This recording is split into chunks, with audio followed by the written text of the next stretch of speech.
Hello, fans of geometric methods. Welcome back. And a special welcome to fans of experimental classical music from the 1950s. We have a huge group of those people in the studio audience. Let's give them a big round of applause. Thank you for joining us. Why are these people here? You may ask. You will find out shortly. We have the Capstone project here. I will be your guide, your mentor. I will comfort you if you're panicking, and I will inspire you if you're ready to go. And I think you're ready to go. Let's do it. Let's open up the PowerPoint and make sure everything's working and get going here. So let's start with our summary. What are you going to make? You're going to make a conceptual design, not an engineering design, not an architectural design, essentially a three-dimensional sketch, literally a sketch, but you will be using an algorithmic thinking process to make that sketch. It's not random, it's discipline and play combined. The goal is to create a small hotel and a small conference center. I think mine are a little too small now that I look at them with a critical eye. I was thinking something a little larger. My person here is 2 meters tall. My sports car, look at that sporty sports car, is 4 meters long. And the yellow school bus, which is not yellow, is 14.5 meters. So I think I needed to go a little bit bigger. I want a 2-story structure. In the back, that's the hotel. And you could see it's very, very unusual in that everything is a hyperbolic paraboloid. The walls are hyperbolic paraboloid. The roof is hyperbolic paraboloid. And the floor is hyperbolic paraboloid. You don't have to go taller than this. The convention center also has hyperbolic paraboloids. You can see them, but you can see planar sections also that are triangles, and I will explain all of that. The convention center has one structural typology. We call it a xenoform in my company, Polyshells LLC. Xena being Xena, and you'll know why those visitors here are from the classical music class. Thank you very much. This is an homage to Yanis Xenakis, and that typology is something very, very different, but similar to the typology of the hotel in the back. I'll explain all of that briefly. Multiple views. Now that I look at it, I don't like my roof at all. It's far too big, but it's pretty dramatic. So I'm looking for drama. I'm looking for stability. I'm looking for gorgeous aesthetics, and I'm looking you to change the world, right? I'm looking for you to change the world, much as my main man, Bertrand Goldberg, did in Chicago. And here you can see this legacy of pairing a primarily horizontally spanning structure with a primarily vertically spanning structure. Here we're in Marina City, where the residences are the vertical object, and the theater in the foreground is the horizontal object. And you could see why I'm excited about this. Both of these structures are still there. Currently, the theater is called the House of Blues. It wasn't that originally.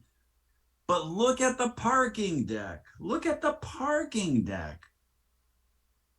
The parking is underneath the residence. So there's 2 towers in the complex. But look at this shot here. We'll talk about this and some of these people. So Bertrand, my main man, says Marina City was never meant to be a contemporary type of building. It was meant to be an aesthetic wringing out of a concept. That's exactly what I want you to do. I want you to struggle with your aesthetics as you literally wring out beauty. But the wringing is not so torturous as I'm showing you. It's literally sliding something around with the mouse button. Now, I did put the hyperlink in here to the images here. You can see this fantastic structure which is still there today. There's the theater, there's the tower. When you do it, for me, for this project, make sure you include scale factors so you could see some cars, some people.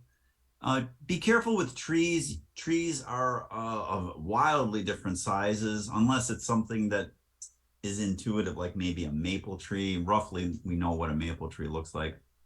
Okay, what are we going to look at? Let me just stop my share here and open up the a few more images from the PowerPoint.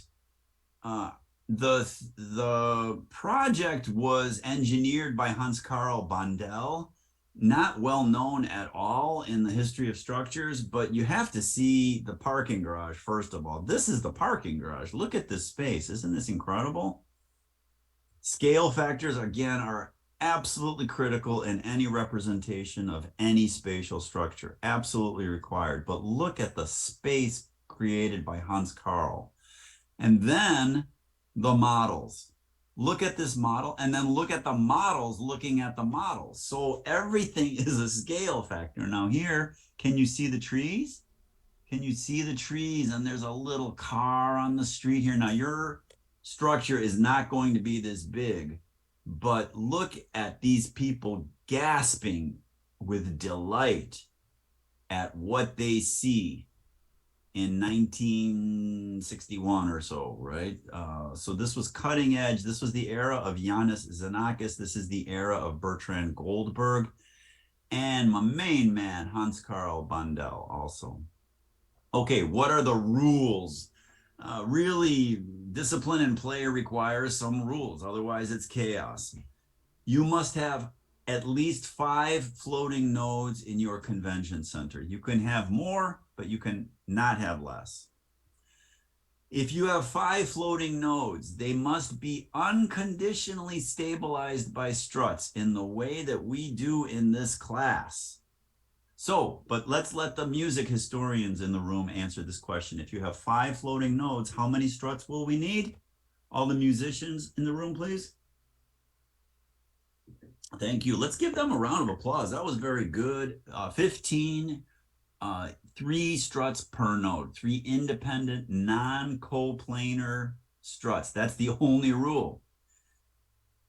And the end of the strut supports the node. The other end of the strut is stable. It need not touch the ground.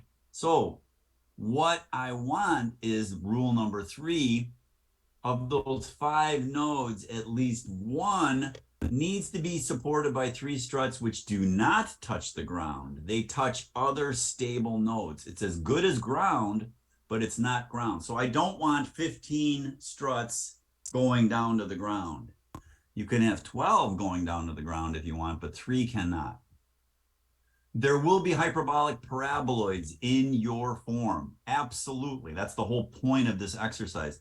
We call these Xena forms in my company, Polyshells LLC. Xena being Xena as an homage to my main man, Ioannis Xenakis. So we have hyperbolic paraboloids where we have 4 nodes that are not coplanar. So take 2 sticks, twist the 2 sticks, and now you have a hyperbolic paraboloid. Connect those points on the sticks with straight lines. That's the magic of the hypar, and you have a hyperbolic paraboloid surface. There will be triangular surfaces that are not hyperbolic paraboloids. You could see them here. So fill those in. Fill those in just with a plane. And you know that you can, if you have 3 points in space, try as you might, you cannot make a warped surface. It's literally impossible, but you know that. Let's go back to the rules here. There must be hypars in your convention center. Fill those in with quadrilaterals, but don't assume them as structural. They are just cladding. They are an envelope protecting the occupants from the elements. They are not structural. The structure is being derived by the 15 struts if you have 5 nodes. If you have more nodes, you'll have more struts. It's the struts that are holding up the nodes in the convention center. The hyperbolic paraboloids are non-structural cladding. You need to have one wall. You need to have one wall in your space. It need not be architecturally designed such that it divides the space into the kitchen and the meeting room and all that. If you want to make one space larger than another, that's great. But if it just is a wall, that's fine. I want to see the wall, though. I want to see the wall in the convention center.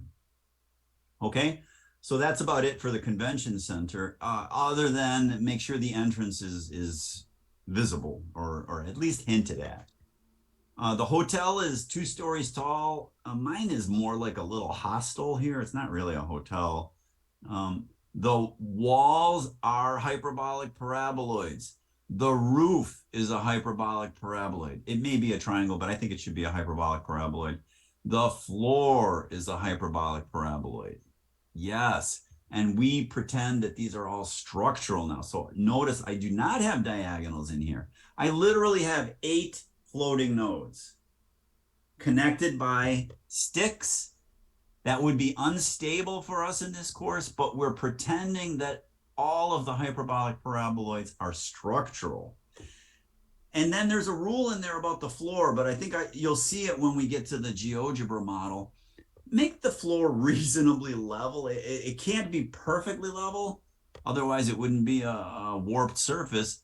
But your engineers and your architects and your contractors, most importantly, who are going to build your convention center someday, will thank you if it's reasonably level, because they could always put risers in there to fill the gaps between the sloped surface and the horizontal plane, unless you want to make like a Batman sort of hotel where all the walls and the floors are curved, which would be pretty cool. Okay, let's go back to that was number 8. Make it reasonably level. Number 9, dramatically sloped roof. Number 10, no diagonal braces in the hotel. Yes, you could put them in if you want. It's already beyond the minimum number of sticks because each of those sticks is structural. That's what we're saying. So we're saying it's a structural system, and the floor is structural and the roof is structural. So it's stable. Can you put in diagonal braces in addition to that? Yes, but it is not necessary. And in fact, it might detract from the hypar. So be careful with that. Scale factors, we mentioned that a few times. Trees are okay, but unless you're really good at it, probably avoid the tree. And then submit a single document showing me the 3D models. Now, you don't print anything. If you want to print it, that's fine.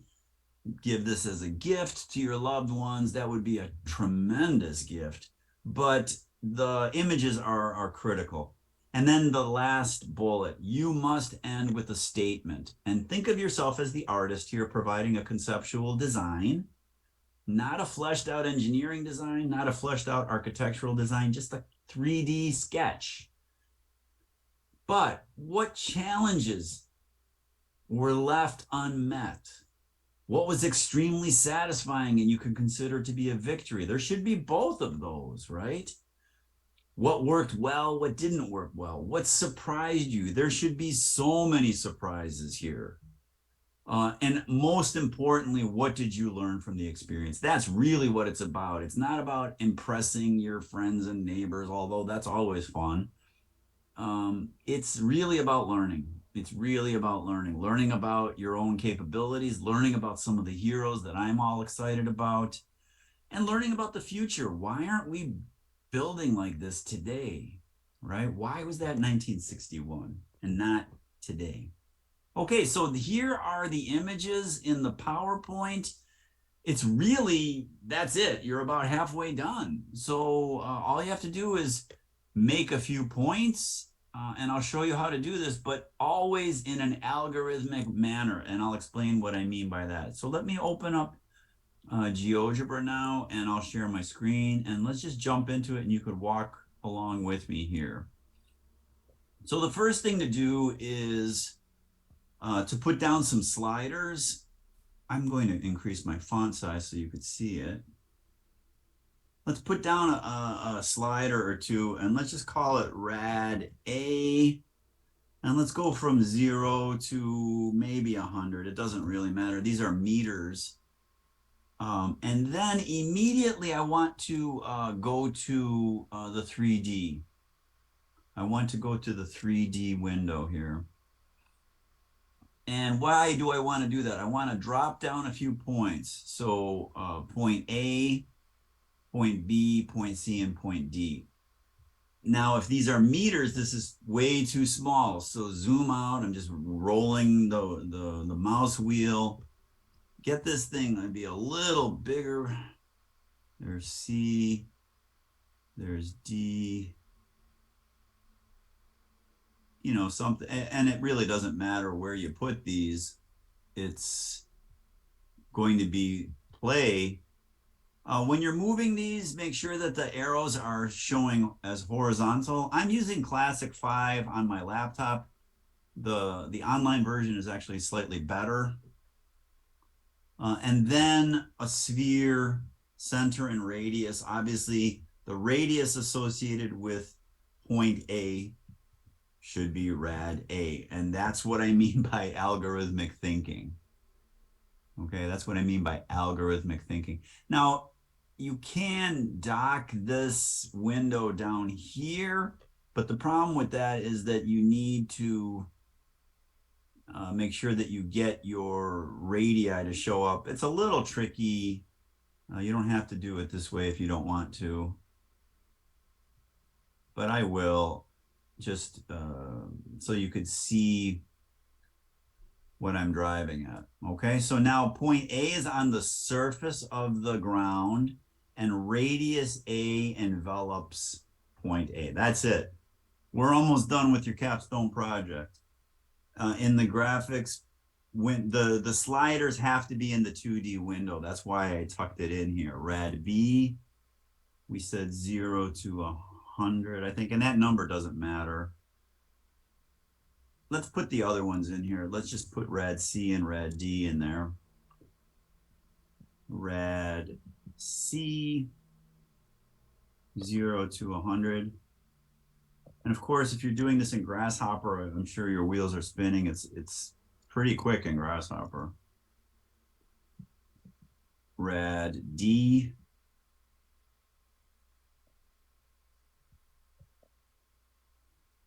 Great. Now click on the 3D window to get your spheres back and center and radius. So obviously on B, musicians, which one is it going to be? You're so good. You should have been architectural engineers. Okay, great. And then another sphere, click on the 3D window. Oops.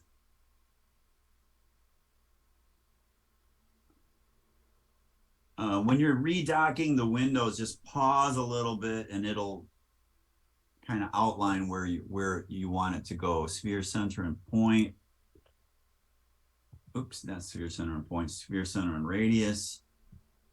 Rad C. And finally, rad D. Okay, great. So we have 4 spheres.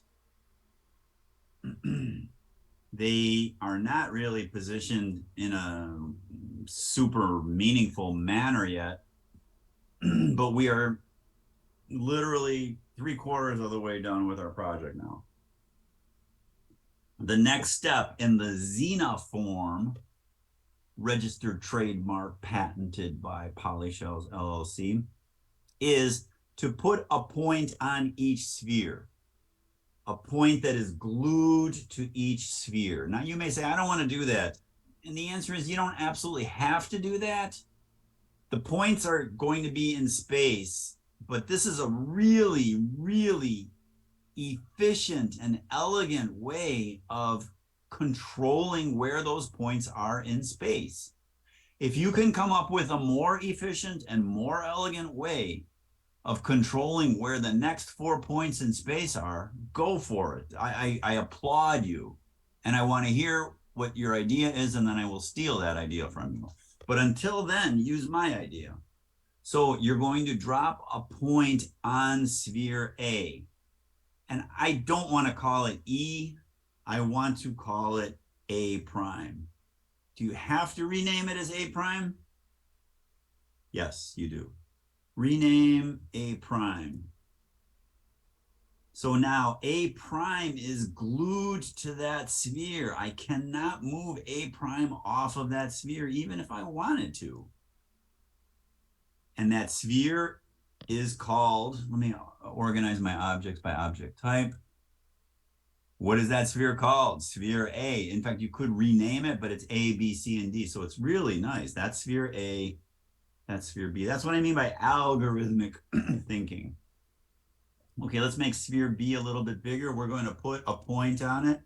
Let's ask our music historian friends in the room, what should we call that point? Music historians? You're terrific. B prime. B prime. Keep going. On sphere C, we put, oops. Rename that to be C prime. And finally, D prime. Okay, now we are 80% done with your capstone project for this entire course.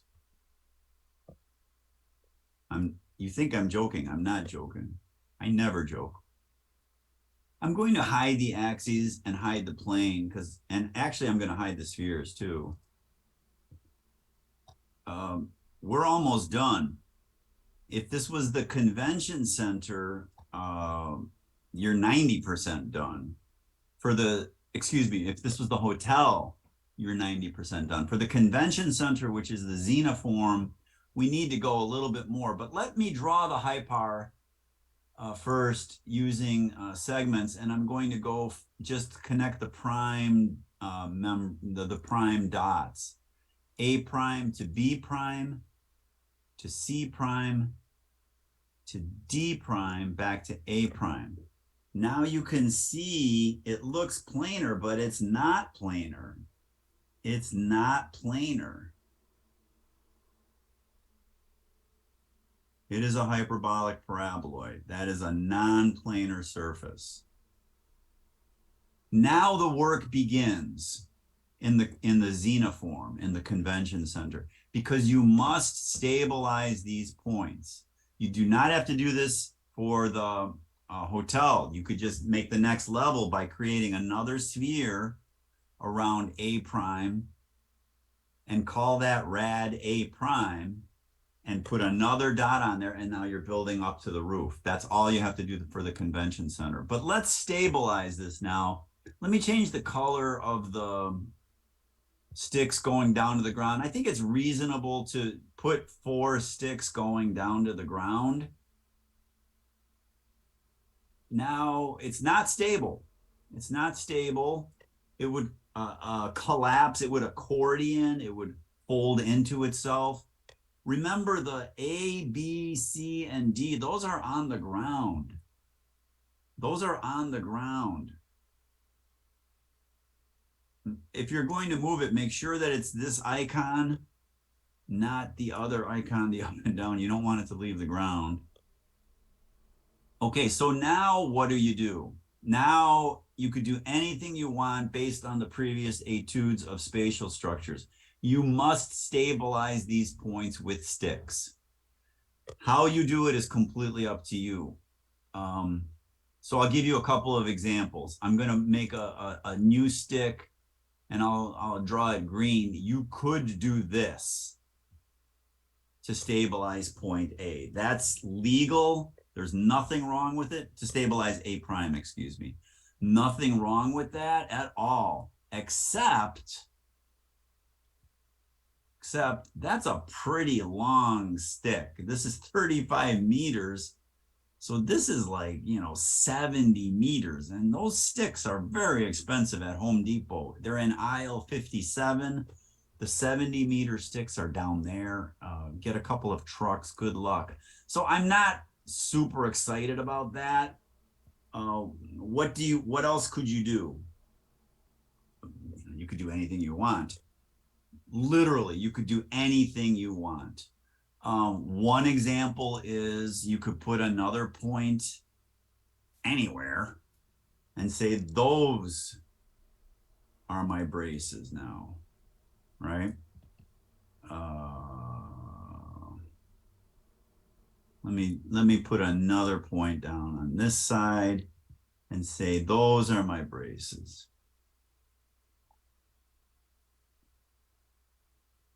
What's a problem with that approach? That's a victory in that I've stabilized A prime. It's a challenge. How? We'll ask somebody other than my music majors now. Yeah, you're right. It's not really designed like where should I put this? Like, yikes, that's horrible, right? So you have other choices. You could find the midpoint. It's under the point icon. It's the fourth drop down here. For instance, you could find the midpoint here, the midpoint there. Oops. The midpoint there. And then maybe drop down. Let me get rid of this one because I don't like that at all. Not at all. Okay, that's nice for a few reasons. One reason is that if I change the location of any of the points, the program knows exactly what you want. You wanted the midpoint between those two. Way better. That's algorithmic thinking, okay? So that's fine. Other choices exist also. The midpoint of the midpoint, for instance. You don't want to probably make the midpoint on the interior. You want that to be open. You don't want unsightly diagonal braces diving into the center of the space. Let's go with that. Okay, so A prime is stable. A prime is stable. Now what? Again, it's completely up to you. Completely up to you. Let's stabilize B prime next. You don't have to, but let's do it next. And now what? Where I could go to that common point. That's fine.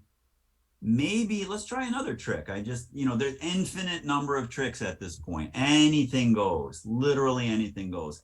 Let's try this. I'll put a line between B and C. I'll put a line between B and C. Oops. I'll put a line between B and C. And let's put a point on that line. It's not at the midpoint. It's just glued to that line. Is that a good idea or a bad idea? I don't know, but it's an idea that has promise in that it's algorithmically derived. Okay? Now B prime is stable, unconditionally stable. Nothing can make that collapse. C prime is not stable.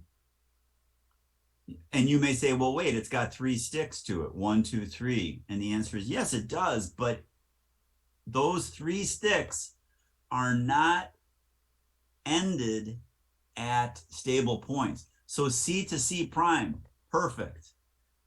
Excuse me, C prime to C, perfect. C prime to B prime, perfect. This is stable. C prime to D prime, not perfect, not stable. So let's do that line trick. I sort of like that. Oh, let's come up with a different trick. How about this? A circle with axis through the point. Circle with axis through the point. Bad idea. Circle with center, direction, and radius. 3. So I made a circle that captures the column, and I'm going to put a point on there. Now, is that a good idea or a bad idea? I don't know. It's just an idea. If you don't like it, don't use it. Is C prime stable? You betcha. C prime is stable. And this point is not quite random. What's the name of that circle? What's the radius of that circle? I forgot. Radius 3. I could have put that on a slider, I suppose. Let's just leave it at 3, radius 3 right now. Okay, so A prime is stable. B prime is stable. C prime is stable. Notice I made some triangles, obviously. Notice I made some hypars. Let's find our first hypar. Where is it? Well, you could see A prime, B prime, C prime, D prime is a hypar. Also the walls, D, D prime, C prime, C, that's a hypar. Let's get Xenakis involved now. Giannis Xenakis, the designer of the Phillips Pavilion. We will have a little different video on the Phillips Pavilion, but let's make the hypars right now.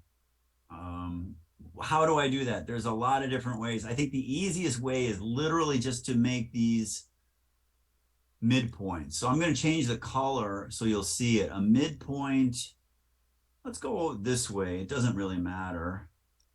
And let's just do midpoint, midpoint, midpoint. I don't really need the names to show up, so I'm going to turn off the labeling.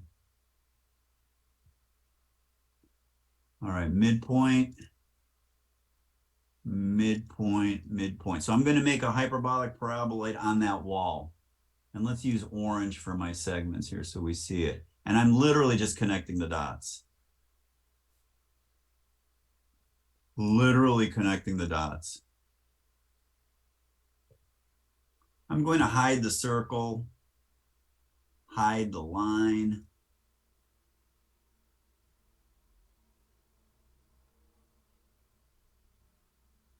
Now these changes are all parametrically driven. And remember that the points are on the spheres. They are glued to the spheres. Now, this is not what my main man, Giannis Xenakis, did, but what we're doing is super exciting, right? Super exciting. Look at that wall. And this is a non-structural wall. It's just cladding.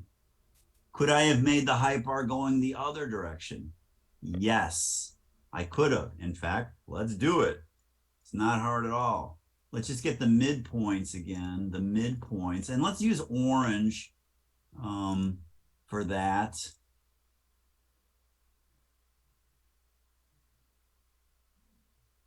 Literally, we're 90% done with your capstone project in this class. And here's the magic of the hyperbolic paraboloid is that it is generated by straight line segments. So if you're a math student, you know that's a developable surface. Those are generators. Felix Candela did this in Mexico City with hundreds of thousands of square meters of hyperbolic paraboloids. You know that story if you had my history class. I could change the radii. Oops, I'm going to change that. B and C. And this is what Giannis did in Brussels in 1958. He hung wires from these sticks and put precast concrete panels on the wires. And Corbusier was baffled. He could not understand this at all. He was not mathematical. Now my circle looks terrible. I should have put that on a slider. Ooh, that looks ugly. In fact, it's so ugly that I'm just going to delete it. Let's put a stick back in here. It's got to be green. So aesthetics is huge, right? It's all aesthetics. It's all stability. All right, so, we're getting there, right? Let's do the floating node, one more floating node. How do I do that? Let's just put one node on D here. So let's get another slider. So click on your graphics, rad D, oops, what did I do there? Click on the slider, rad D prime from 0 to, doesn't matter. Let's say 100 again. And let's put a sphere on D. Click on your 3D window, get the spheres back. Click on, now you got to be careful here. Okay, make sure you get that. And it's rad D prime. There it is. And now I'll show you what I mean by that last step. And then I'm 100% done with your senior project. Not your senior project, your capstone project. And I'm not really 100% done. Let's call that D prime prime. Algorithmic thinking, D prime prime. And now that's a floating point, and I want it to connect with 3 struts to other stable points. To other stable points that do not touch the ground. So right now, my only choices are A prime, B prime, and C prime. Now, B prime looks really low, so I'm going to lift that up a little bit. Is this going to be art? Not yet. Let's change the color of our sticks so that we see that high power. Let's go back to black. Don't be completely random with your colors. I'm trying to do the hyperbolic paraboloids that are primarily horizontal as black. So I will hide this last sphere. Let me hide this sphere. And you'll see what I'm going to do right now. I think you can guess. Can my music friends guess what I'm going to do now? There's my black stick. This is the floating node. I'm going to connect it to A prime, to B prime, and to C prime. Is that stable? My goodness, that does not look stable at all. Yeah. Go down. I'm going to roll this over. I think it's stable. It just looks terrible. So I'm going to roll this over. I'm going to make D prime much bigger. Okay, now can you see that it's stable? Nope, not yet. That's what I mean by control here. So there we go. Let me make D prime a little bit bigger. Okay, now I got a little more control. Okay, so now it looks like the roof of a house, right? Let me put a triangle in and then you'll see it. Because I see it, but I don't know if you see it. There's a triangle. Here's a triangle.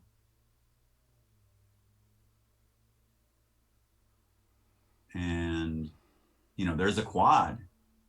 There's a quad. So I could make the quad in both directions, the hypar. And this is what I want, okay? And for the hotel, 4 more spheres, 4 more points, sticks, and just hypars. No diagonal braces. So the convention center is harder. Do the convention center first. Is it art? No, it is not art yet. Will it be art? Yes, it will be. Now you start playing around here, right? Let me hide the letters because I don't really care about the letters anymore. They're distracting.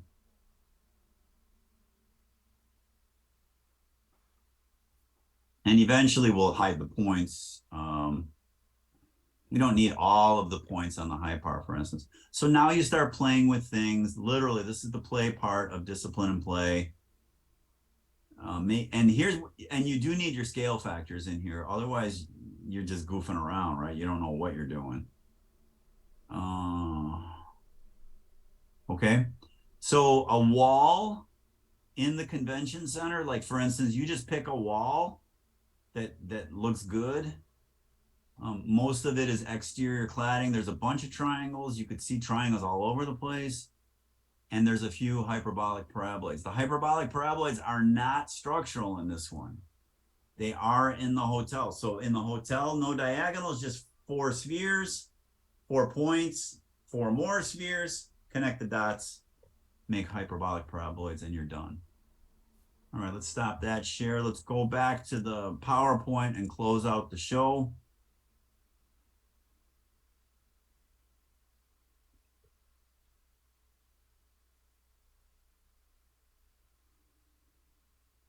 All right, and let's close out the show. So we were here, I think, back in Chicago with my main man, Bertrand Goldberg, sorry. And you could see what I did in the hotel. I made 4 spheres, put 4 dots on those spheres, made a few sticks, put 4 more spheres on the next level, all of them rationally labeled, connected those dots. You could see it right here. A double prime to B double prime to C double prime to D double prime back to A double prime and go up. If you want to go up one more, that's fine. And that is structure because of the fill of the hyperbolic paraboloids on the inside. So you could see the difference between the two types. The one on the bottom we call the xenoform in my company. You could see my scale factors. There's my yellow school bus, my 2 meter tall person, and my 4 meter long sports car. Here on this slide, A prime, B prime, C prime, and D prime are roughly at the same height, roughly 30 meters. That's good. That's what I want. They don't have to be exactly 30 meters. They can be, and you could make it flat. That's fine. You'll have plenty of other hyperbolic paraboloids. But that's what I meant by help your engineers out a little bit, help your contractors out by leveling that floor a little bit. Here I went into a viewer to view my beautiful STL file, and I lifted off one of the triangles so you could see the hyperbolic paraboloid wall on the inside. There's nothing special about what I did here. What is special is the xenoform itself. It's magnificent because it's minimal, the minimum amount of struts, stabilizing floating points. It's infinitely variable. Everybody's form is going to look different. And it's gorgeous because of the hyperbolic paraboloids that form, and it's economical to construct. I mean, what else could you ask for? It's got the 3 E's: efficiency, economy, and elegance. This is it. So once you have your script, you can play as I did and tighten things up, loosen things up. Here I made the floor of the hotel wider than the roof of the hotel, which is really probably a better idea than my original one. I still have some work to do, but I wanted you to get going on that project and to instill confidence, to inspire you, to ask you to look up some of the heroes of the past, and perhaps even to do better than Xenakis himself did in Brussels in 1958. Now, for my music friends, you know the rest of that story. Xenakis was a composer. He composed the music for the people waiting in line, so it's a 2-minute piece. And Edgar Varese did the main 6-minute piece for the show in Brussels in 1958. You don't have to do any of that for me for your capstone project, but if you do, I will be super impressed. But let's stick to the form. Let's have fun. Ask questions if you have them. Get inspired, get fired up. Go team, go, go, go. Good luck.